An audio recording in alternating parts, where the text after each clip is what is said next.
if you went to a major record company and said, I've got this great new strategy, what we do is we don't do interviews, we don't advertise, we just put the records out, and, you know, they just laugh at you. So how could it be a strategy, unless, you know, unless you've got the music?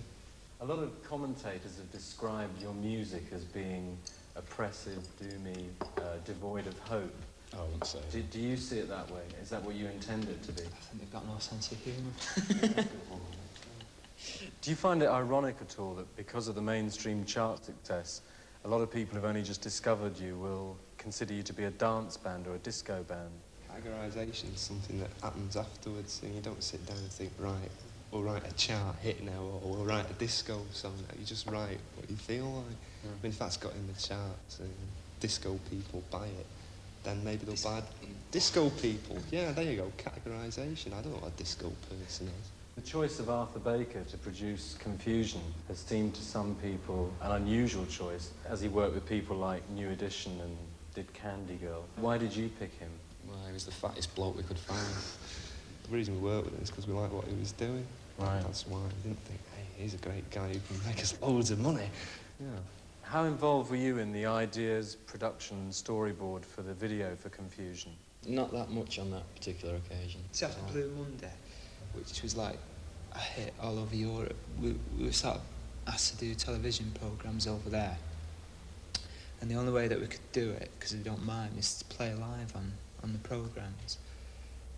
And I think if the same happened with Confusion, it would become boring. And the sound's always bad when you play live compared to people who are miming.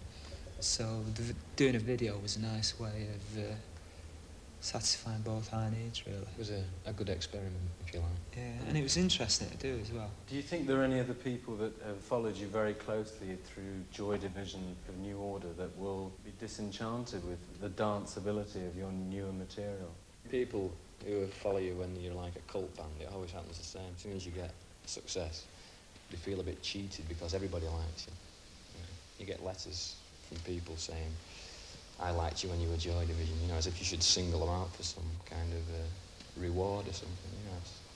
I don't know, maybe they feel cheated because you're successful, you know, it's like they've lost something. But I mean, we're not really here to represent the needs of our fans. We're here to write music. That's our music that we want to write, not to live up to somebody else's ideals. We don't want a dedicated, loyal, you know, we'll buy anything, following.